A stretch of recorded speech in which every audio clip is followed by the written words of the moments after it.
ये कहानी है एक ऐसे आदमी की जो बचपन में 2 साल की उम्र में अपने पिता को खो देता है और अब उसकी पूरी परिवार की जिम्मेदारी उसकी माँ पर आ जाती है।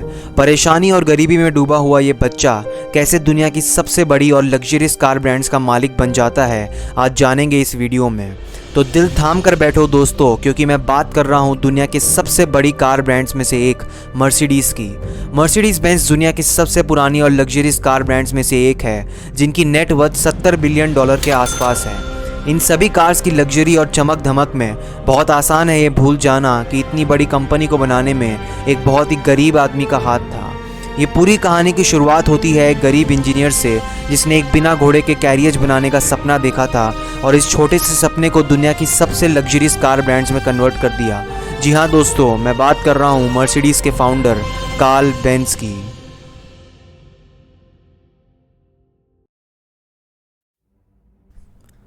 कार्ल बेंज का जन्म नवंबर 1844 में जर्मनी के म्यूलबर्ग शहर में होता है। कार्ल के पिता एक ट्रेन के ड्राइवर थे और परिवार का खर्चा बड़े मुश्किल से निकलता था।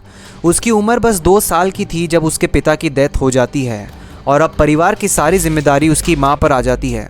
अब ये बोलने की ज़रूरत नहीं है कि कार्ल का बचपन बड़ा ही मुश्किल था, पर भले ही रात में खाने के लिए पैसे नहीं होते थे, फिर भी उसकी माँ ने कोई कसर नहीं छोड़ी उसे एक अच्छी एजुकेशन देने में।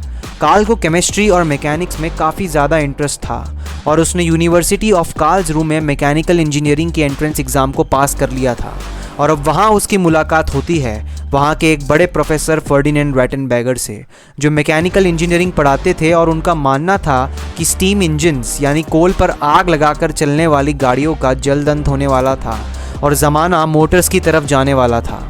कार्ल अपने इन प्रोफेसर फर्डिनेंड की गाइडेंस पर मोटर बनाने में काफ़ी ज़्यादा इंटरेस्टेड हो गया था और बचपन से ही बाइसाइकिल चलाने के शौक़ होने की वजह से वो अक्सर ये सोचता था कि बाइसाइकिल में मोटर कैसे लगाएं। इस टाइम तक आते आते बहुत सारे लोगों ने मोटर बनाने की काफ़ी कोशिश की थी, पर ये सारे अटेम्प्ट्स बिल्कुल भी प्रैक्टिकल नहीं थे। 19 साल की उम्र में यूनिवर्सिटी से ग्रेजुएट होने के बाद अब आने वाले 7 साल वो कई मैकेनिकल कंपनीज़ में काम करता है और 1871 में कार्ल अपनी खुद की एक कंपनी शुरू करता है अगस्त रिटर नाम के एक मैकेनिक के साथ, जहां वो लोग मिलकर एक लोहे की फैक्ट्री खोलते हैं। कार्ल भले ही लोहे के कारोबार को शुरू करता है, पर साइड में हमेशा मोटर बनाने के लिए कुछ ना कुछ एक्सपेरिमेंट्स करता रहता था। अब सब कुछ सही चल रहा था, पर कार्ल की लाइफ में एक बहुत बड़ी मुसीबत आ जाती है। कार्ल का बिजनेस पार्टनर अगस्त एक धोखेबाज निकलता है और कंपनी के सारे शेयर्स किसी तरह अपने नाम पर कर लेता है। इसी बीच कार्ल को उसकी फ्यूचर वाइफ बर्था रिंगर मिलती है, जो बहुत ही अमीर फैमिली से थी और अपने दहेज के कुछ पैसों का इस्तेमाल करके अगस्त के सारे शेयर्स खरीद लेती है और अगस्त को ही कंपनी से बाहर निकाल देती है। अब ये कंपनी पूरी तरह से कार्ल और बर्था के नाम पर थी। कार्ल अब आने वाले 10 सालों में काफ़ी सारी इन्वेंशंस करता है, जैसे स्पार्क प्लग, कार्बोरेटर, मोटर वाली गाड़ियों के लिए गियर और क्लच और सबसे इम्पॉर्टेंट एक गैस इंजन का, और इन सभी इन्वेंशंस का वो पेटेंट भी ले लेता है। और अब वो काफ़ी करीब था एक मोटर से बनी हुई गाड़ी बनाने के लिए, पर इतनी सारी इन्वेंशंस के बावजूद उसके लोहे का बिजनेस कुछ खास नहीं चल रहा था और मजबूरन कार्ल को और भी दूसरे इन्वेस्टर्स का साथ लेना पड़ता है और अब उसकी खुद की कंपनी में उसके 5% से कम शेयर थे। इस कंपनी में कार्ल की बातें काफ़ी ज़्यादा नज़रअंदाज की जाती थी और कोई भी इन्वेंशंस में कार्ल का वोट नहीं लिया जाता था, तो मजबूरन वो ये कंपनी छोड़ देता है। कार्ल अपनी खुद की कंपनी को छोड़ने के बाद बिल्कुल भी खुश नहीं था, क्योंकि ये कंपनी उसकी रोज़ी रोटी थी। याद है मैंने स्टार्ट में बताया था कि कार्ल को बाइसाइकिल में काफ़ी ज़्यादा इंटरेस्ट था और यही वो इंटरेस्ट है जो उसे ले आता है मैक्स रोस और फ्रेडरिक्स विलियम नाम के 2 आदमियों के पास, जो एक बाइसाइकिल रिपेयरिंग शॉप में काम करते थे। साथ में ये लोग मिलके गैस इंजन बेचने वाली कंपनी बेंज एंड को की शुरुआत करते हैं। ये कंपनी अच्छा प्रॉफिट कमाने लगती है और कार्ल को एक स्टेडी इनकम देना शुरू कर चुकी थी और अब कार्ल अपने पुराने सपने यानी मोटर वाली बाइसाइकिल बनाने पर फोकस कर सकता था और 1885 में जन्म होता है पहली बार 3 व्हीलर मोटरसाइकिल का, जो एक गैस इंजन से चलती थी और 1886 की गर्मियों में पहली बार कार्ल ये बाइसाइकिल सड़क पर पब्लिक के बीच में चलाने लगता है। शहर के सारे लोग ये देखकर चौंक जाते हैं कि कोई भी गाड़ी बिना घोड़े के कैसे चल सकती है। इस सब चमक धमक में बस एक प्रॉब्लम थी दोस्तों, भले ही कार्ल ने ये इन्वेंशन करके दिखाई थी, पर लोग उसे एक्सेप्ट करने के लिए राज़ी नहीं थे। इसकी वजह ये थी कि लोगों का मानना था कि ये इंजन कभी भी एक्सप्लोड कर सकता है और दूसरी तरफ इस इंजन से काफ़ी ज़्यादा आवाज़ें भी आती थी, जो लोगों को बिल्कुल पसंद नहीं आता था।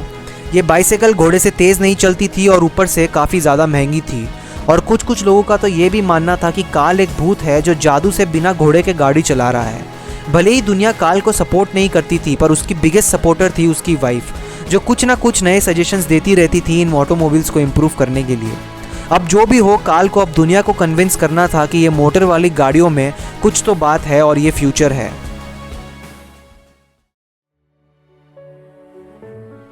एक दिन सुबह सुबह काल की वाइफ बर्था जल्दी उठ जाती है और काल अभी भी सो रहा था और अपने 2 बच्चों के साथ वो अपनी माँ से मिलने फोर्जियम नाम के शहर चले जाती है, जो काल के घर से 70 मील की दूरी पर था।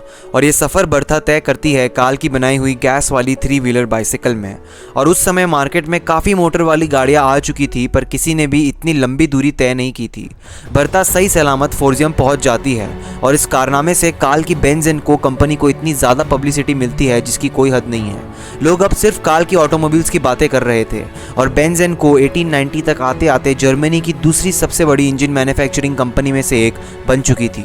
इसके बाद काल और भी काफ़ी सारी इन्वेंशंस करता है और कुछ साल आगे 1893 में बेंज विक्टोरिया नाम की एक कार को मार्केट में उतारता है।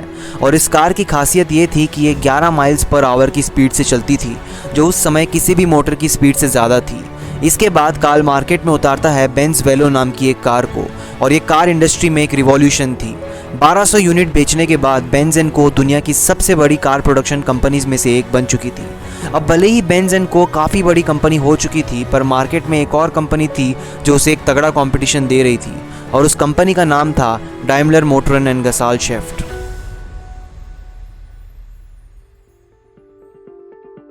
डाइमलर मोटरन उस समय बेंज एंड को की बहुत बड़ी कंपटीशन थी, और इस कंपनी को 2 मैकेनिकल इंजीनियर्स लीड करते थे, गॉटलिब डाइमलर और विलियम मेबैक। दोनों ही बड़े होशियार थे। गॉटलिब का तो एक बिजनेस बैकग्राउंड और इस इंडस्ट्री में काफ़ी कनेक्शंस भी थे। 1897 में डाइमलर मोटरन अपनी कार डाइमलर फिनिक्स को मार्केट में उतारते हैं, और ये साफ था कि इनकी गाड़ियाँ बेंज एंड को से दिखने में काफ़ी ज़्यादा अच्छी थी और कंफर्टेबल थी। इसके बाद 1900s में गॉटलिब डाइमलर की डेथ हो जाती है, और अब डाइमलर मोटरन की पूरी लीडरशिप विलियम मेबैक के हाथ में आ जाती है। और विलियम के आते ही डाइमलर मोटरन 1901 में अपनी सबसे रिवॉल्यूशनरी कार मर्सिडीज 35 HP को मार्केट में उतारते हैं। और इस कार की खासियत ये थी कि ये दिखने में बिल्कुल मॉडर्न दिखने वाली सोफिस्टिकेटेड कार थी। जहां अब तक बेंज एंड को ने 30 माइल्स पर आवर को भी अचीव नहीं किया था, वहां डाइमलर मोटरन की ये Mercedes car 56 mile per hour की टॉप स्पीड तक जा सकती थी। अब जाहिर सी बात थी कि इस चीज़ का जवाब देना बहुत ज़रूरी था, क्योंकि डाइमलर मोटरन बेंज एंड को का मार्केट कैप्चर कर रही थी। इसी के जवाब में काफ़ी रिसर्च के बाद बेंज एंड को ने मार्केट में काफ़ी अलग अलग मॉडल्स लॉन्च किए और मार्केट में डाइमलर मोटरन को तगड़ा कंपटीशन दिया। समय बीतता गया और बेंज एंड को ने मार्केट में ऐसी कार्स लॉन्च की जिसने मार्केट में तहलका मचा दिया। उस कार का नाम था ब्लिट्ज़ेन बेंज। ये कार की खासियत ये थी कि इसकी top speed 114 miles per hour की थी। ये दोनों कंपनीज एक दूसरे को काफ़ी ज़्यादा कंपटीशन दे रही थी और दोनों के सेल्स काफ़ी ज़्यादा स्काई रॉकेटेड भी थे।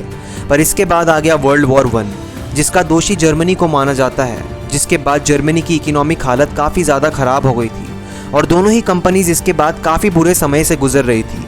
इस रिसेशन में सर्वाइव करने के लिए दोनों कंपनीज 1924 में डिसाइड करती है कि इनके प्रोडक्शन और मार्केटिंग यूनिट्स को मर्ज कर दिया जाए, और जन्म होता है डाइमलर बेंज का, जिसे आज आप मर्सिडीज बेंज के नाम से भी जानते हो।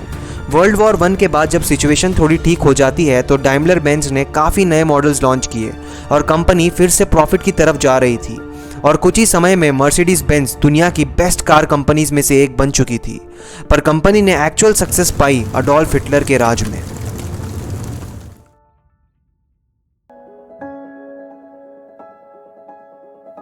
वर्ल्ड वॉर 1 के बाद जर्मनी में राज था हिटलर का, और हिटलर दिखावे में बहुत ज़्यादा एक्सपर्ट था। वो दुनिया को जर्मनी की टेक्नोलॉजी दिखाना चाहता था, और एक तरीका जो उसने चुना वो था इंटरनेशनल मोटर स्पोर्ट्स में जर्मन कार्स को उतारकर। और इसके तुरंत बाद मर्सिडीज बेंज को जर्मन गवर्नमेंट से एक सब्सिडी मिलती है ग्रैंड प्री रेसेस में शामिल होने के लिए। 1934 से 1939 में इन इंटरनेशनल रेसेस में बस एक ही कार थी, और वो थी मर्सिडीज। मर्सिडीज हिटलर की काफ़ी फेवरेट गाड़ियों में से एक थी। इनफैक्ट हिटलर की पर्सनल कार्स में मर्सिडीज बेंज 770 शामिल थी। पर इसके बाद एक और मुश्किल थी। समय आ गया वर्ल्ड वॉर 2 का, और इन गाड़ियों की डिमांड्स काफ़ी कम हो गई थी, और यहाँ पर मर्सिडीज़ ने अपना फोकस शिफ्ट करके जर्मन मिलिट्रीज़ के लिए व्हीकल्स, टैंक्स और सबमरीन्स बनाना शुरू कर दिया। वर्ल्ड वॉर 2 के अंत के बाद पॉट्सडैम एग्रीमेंट के हिसाब से जर्मनी के विदेश में सारे एसेट्स जब्त कर लिए जाते हैं, जिससे अब मर्सिडीज बेंज के पास सिर्फ एक ही प्रोडक्शन यूनिट बचा था, जो था उनके खुद के देश में। 1947 आते आते मर्सिडीज बेंज फिर से पैसेंजर कार बनाना शुरू करती है और देश की इतनी बुरी हालत होने के बावजूद एक अच्छा प्रॉफिट कमाने में कामयाब रहती है। 1950 आते आते मर्सिडीज बेंज एक स्ट्रॉन्ग कमबैक करती है मोटर स्पोर्ट्स इवेंट्स में फिर से पार्टिसिपेट करके और अपना खोया हुआ इन्फ्लुएंस वापस पाकर 1954 में अब उनका प्रॉफिट $1 बिलियन तक पहुंच जाता है। आगे आने वाले कुछ सालों में मर्सिडीज एक लग्जरियस ब्रांड बनने में फोकस करती है और वो उसमें भी काफ़ी ज़्यादा सक्सेसफुल होते हैं।